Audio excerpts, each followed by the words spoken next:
Fès, ville impériale, est pour beaucoup la plus belle médina du Maroc. Une médina réputée pour son labyrinthe de ruelles où se perdent même ses habitants. Ce matin, Meriem Cherkaoui profite de son passage dans la ville pour s'imprégner des odeurs et des images qu'elle connaît bien.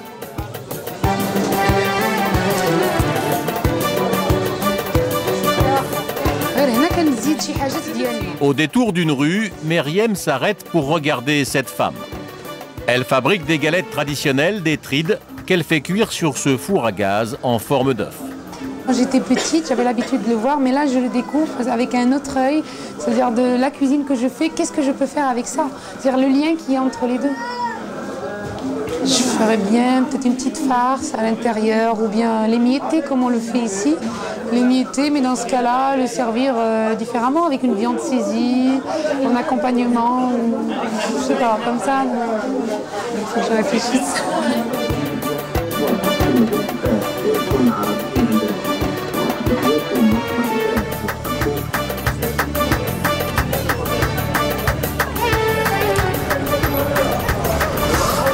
À quelques rues de là, le palais El Mokri.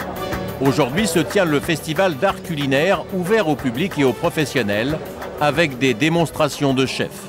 Est-ce qu'on a de l'huile d'olive? Invité de marque du festival, Jacques Pourcel, grand chef étoilé français. J'ai pas d'huile d'olive, je m'en vais. Meriem a été choisie pour faire sa toute première démonstration, une reconnaissance pour la jeune Marocaine. Si elle est là, c'est parce qu'elle est étonnante. Donc, non, mais c'est vrai, parce que nous, chez nous, en France, c'est un métier machiste, la cuisine. Alors qu'au Maroc, c'est un métier des femmes. C'est les femmes qui font la cuisine au Maroc. Donc c'est intéressant, hein, puisqu'il y en a une qui sort du lot. C'est génial. Début de la démonstration en public. Jacques Pourcel réalise une recette à base de calamars avec l'aide de Meriem. On va les mettre à refroidir. Qui est différente. On va les mettre à refroidir dans de l'eau fraîche. Alors, je trouve que l'ail, c'est quelque chose de très agréable quand c'est travaillé subtilement. Ouais. Mais quand il y en a trop, c'est des natures, c'est des natures trop indigeste, trop fort.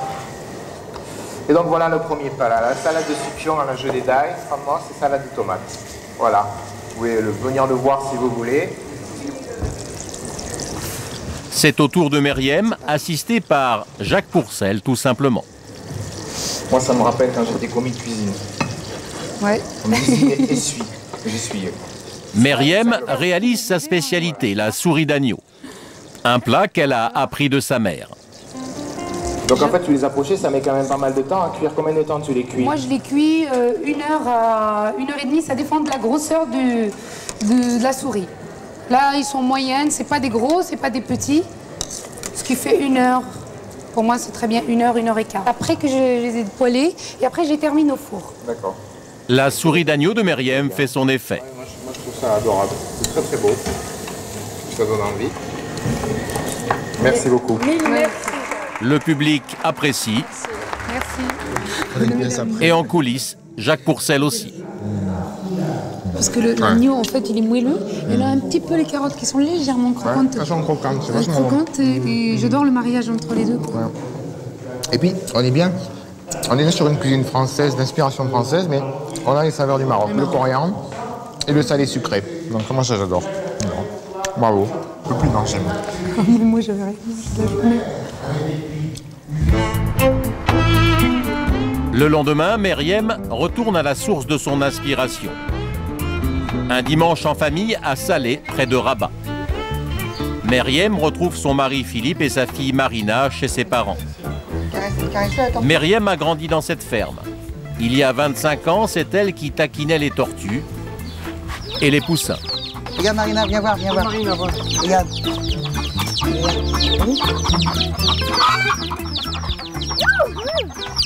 Son père se souvient des années qui ont suivi. Quand elle a passé son bac, elle tenait à sa cuisine, à faire une école de cuisine.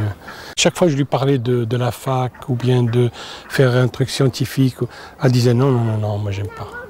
J'aime pas. C'est un don qu'elle a parce que le fait de... Non, mais c'est l'expérience après.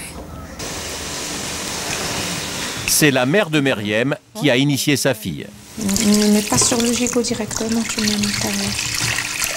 Tu veux plus? Tu couvres, ouais, tu mets beaucoup d'eau.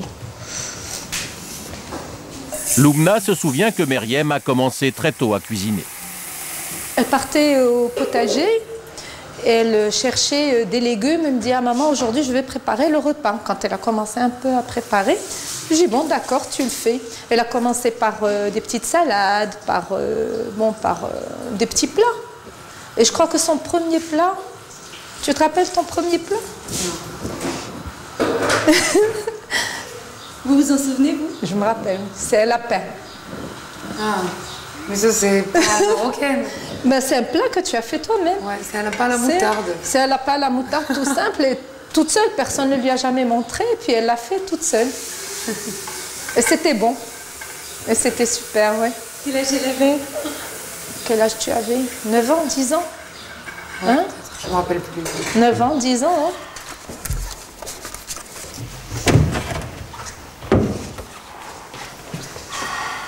C'est moi qui ai pris Meriem avec Paul Bocuse. C'était il y a 7 ans, le jour de la remise des diplômes à l'Institut Paul Bocuse de Lyon. Ce jour-là, Meriem portait pour la photo le drapeau de son pays. Avoir le drapeau fond marocain, là, qui flottait, tout le monde qui demandait « Ah, vous êtes marocain ?» Des gens qui habitaient au Maroc et tout, qui connaissaient, tout le monde demandait les parents, et voulait connaître les parents et tout, donc c'était génial, quoi. Le gigot est cuit et servi comme le veut la tradition. Vas-y, pose. On est gâtés, hein. Quand faut y aller, hein. Bon appétit, bismillah. Si on a envie de se servir un petit morceau, on le pose, mais autrement on pique. Mais on pique toujours du même côté. On ne va pas repiquer là-bas. Il y a quand même des règles, même si on pique. Il faut manger devant soi, bien sûr avoir les mains propres. Ce sont des règles à respecter, c'est pas comme ça. Bibi piquait partout. Je lui dis oui, on mange dans le même J'allais plat. chercher le meilleur, j'allais pas manger le moins bon, quoi. Ben oui. Mange de tous côtés, mais ça y est, j'ai Je toujours... mange tous les bons côtés. Voilà. Ben oui. Alors tu tournes le plat, tu fais... Oui, allez-y, servez-vous. Non, mandarine une seule. Dernier moment de détente et demain un nouvel enjeu. Qu'un chef spécialiste de la cuisine française au Maroc vienne tester les talents de Meriem.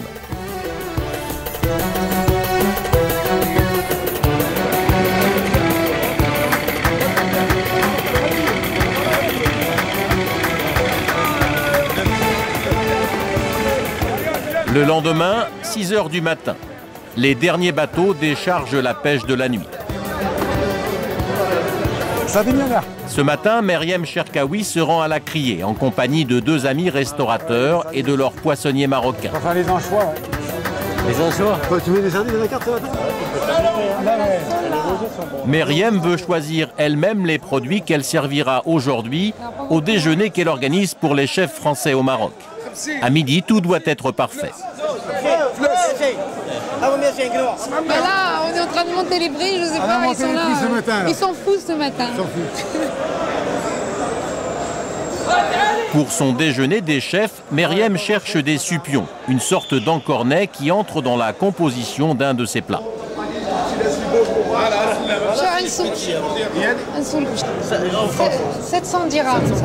Ça, c'est bien, ça m'intéresse. La caisse, hein? La caisse. C'est intéressant quand même. 50 dirhams kilo. 50 dirhams kilo. Pas mal. Vous voulez combien? Moi, je prends tout, hein. Une caisse? Ouais. La totalité? La totalité. Ça m'intéresse, c'est un prix quand même qui est intéressant. Moi, je vais enlever la tête. Ça. Et je vais partir avec une petite douille toute petite et le châtelet de tomate et je vais fermer avec un petit cordon. Je vais juste les faire saisir à l'huile d'olive avec un petit peu d'herbe à la fin et ça va être excellent. Meriem est satisfaite de son achat. Il est temps maintenant de rejoindre Philippe au restaurant. Il est 9 h, les chefs arrivent dans 3 heures. D'ici là, tout doit s'enchaîner parfaitement.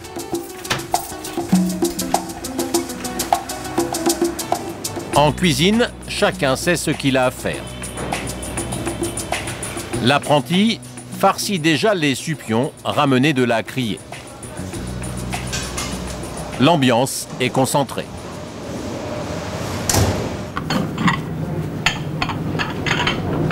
C'est autour de cette table que les chefs français vont découvrir la cuisine de Meriem.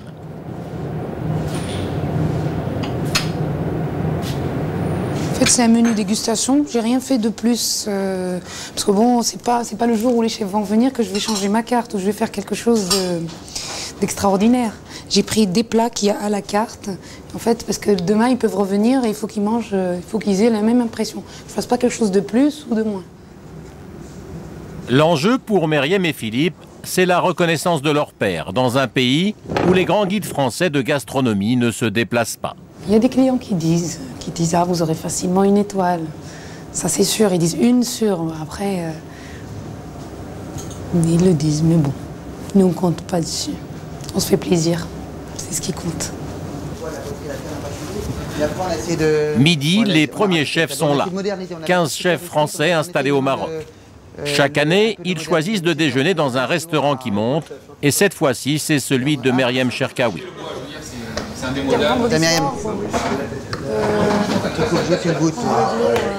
Tu vas boire un petit verre de champagne avec nous quand même pour l'ouverture.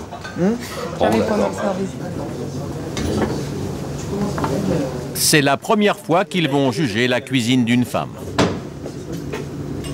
Ils sont en train de lire le menu. C'est dans la lignée. Tout le monde est en train d'imaginer comment ça va être. Mais je laisse lire là tranquillement.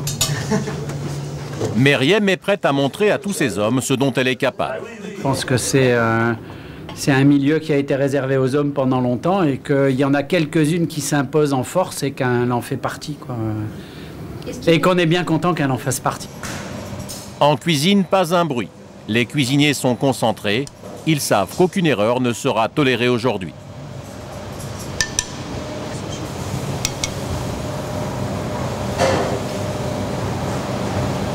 Donnez-leur des assiettes là pour qu'ils ne restent pas.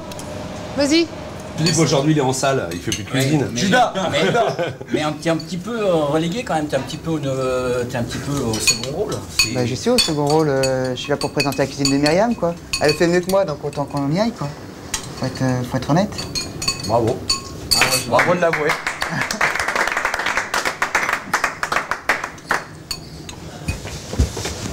Déjà, il faut servir la deuxième entrée. C'est bon, chef, on fera marcher la suite, s'il vous plaît. Myriam dresse une de ses compositions favorites. Agnès, oula, toi, tu passes derrière avec la petite tuile. Super. Vous avez un foie gras cuit à la plancha, servi sur une petite brioche tartinée d'une confiture d'oignon et accompagné d'une crème brûlée au cèpe. Ouais, il n'y a pas grand-chose à... Dégustation et premières impressions. Franchement, c'est très bien ce qu'elle fait. Tu sais qu'il y a 10 ans... Pour l'instant, il n'y a pas à se plaindre, on va voir jusqu'à la fin. Mais bon, moi, pour moi, jusqu'à maintenant, sur 20, je lui donne 17 déjà.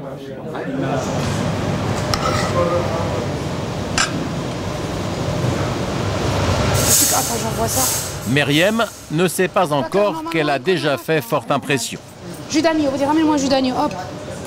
En cuisine, concentrée avec toute son équipe, elle continue à dresser cette fois son carré d'agneau.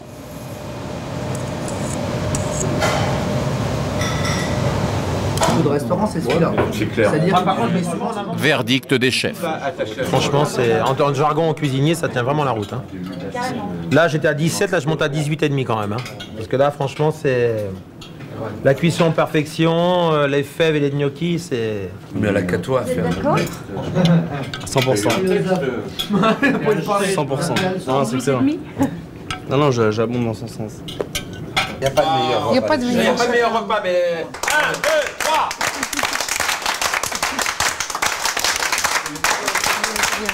J'envoie la suite. J'envoie la suite. Ok. Tu peux monter sur la Ah, table? non. Pour le dessert, glace à la rose, servie en cornet. Le chef pâtissier de la Mamounia apprécie. Vraiment, le litchi, excellent. Donc, rose, litchi, framboise. Un accord parfait, une bonne touche de fraîcheur. Les chefs sont conquis. Pour Myriam, c'est la consécration d'années de travail et de création. Jamais on aura tout le monde. Et en guise d'étoile, les flashs du succès.